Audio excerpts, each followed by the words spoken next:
The most common contribution regularly going into your superannuation account is most likely going to be the superannuation guarantee, which employers are obligated to make, currently at a rate of 9.5% on top of your regular salary. There has been a big push by government for a long time now to increase this minimum mandatory contribution amount from employers up to 12%. And even though it's now in its final stages of being introduced, it is still at risk of not actually happening.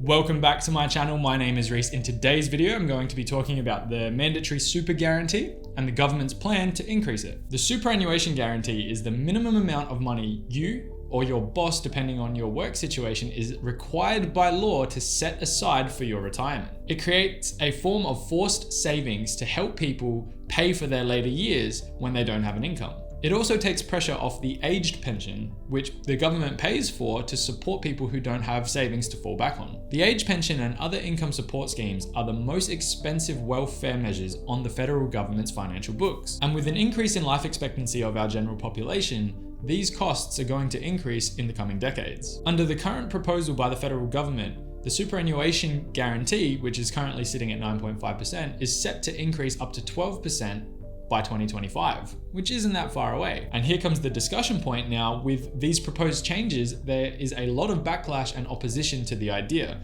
coming from lots of different sources. Some people have very little faith in the superannuation system, and it's often argued that it's unfairly limiting wage earners from having immediate access to their own money. With the coronavirus pandemic and the current state of the economy now actually officially being in a recession, others are arguing that now's not the right time to increase the amount of super that companies will need to pay their employees. On the other end of this, with wage growth being relatively stagnant, and it has been for a while now, and the cost of living constantly rising, there is a call for action about something to be done about this system, because 9.5% is estimated to not be enough money over the course of a career for someone who retires, who has worked their whole life being paid super, for someone who retires to retire with enough money to live out the rest of their days comfortably. On top of this again, it's suggested that making businesses pay their employees 12% through the superannuation guarantee won't be enough to bridge the gap between the cost of living as people approach their retirement in the future. Meaning something down the line, again, is probably going to have to change, or the system's going to have to go through some type of reform in order to make it functional for people. The scheme hasn't really come into effect yet.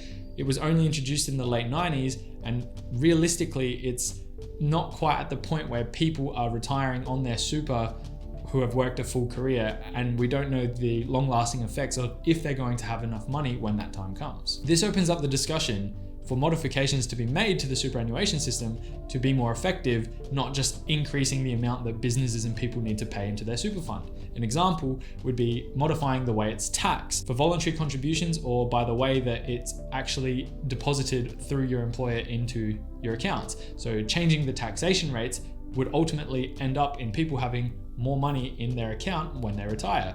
Again, is it the right answer? Who knows, but it's a discussion point which definitely could come to fruition in the future. Probably the most obvious pushback is from businesses who don't want to pay more to their employees, because that just generally makes sense from a business point of view.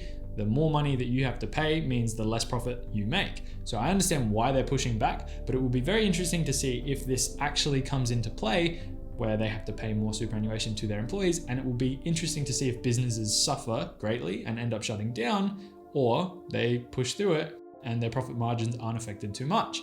Realistically, I think that some small businesses may really struggle with these because they already work on tight profit margins, things like restaurants and like cafes and things like that. However, I think that an adjustment was always going to happen, and I think that the businesses that should be in business will pull through and will survive. Considering everything that I've talked about throughout this video, my opinion is that something definitely needs to change.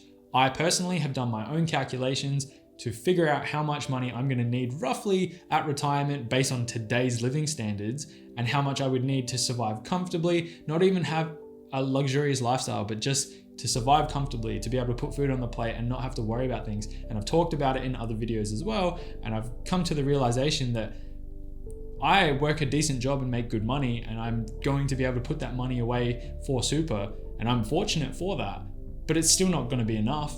So all the people who really struggle, or all the people who aren't making amazing money, which there are people out there in that situation, how the hell are they going to live out the rest of their years comfortably?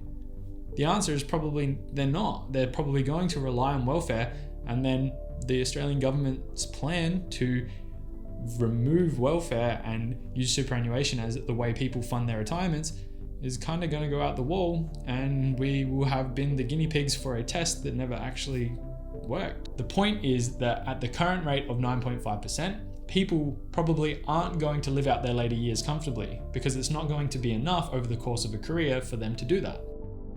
Ultimately, something does need to change, and I'm sure things will change between now and the next 5 years and into the future, so it will be interesting to see what actually happens.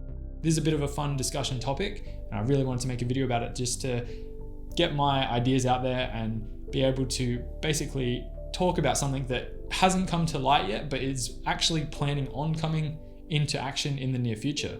So again, it will be interesting to see if that happens. Overall, I hope you really enjoyed today's video. I hope you learned something. If you did, please consider liking and subscribing. And as always, I will see you in the next one.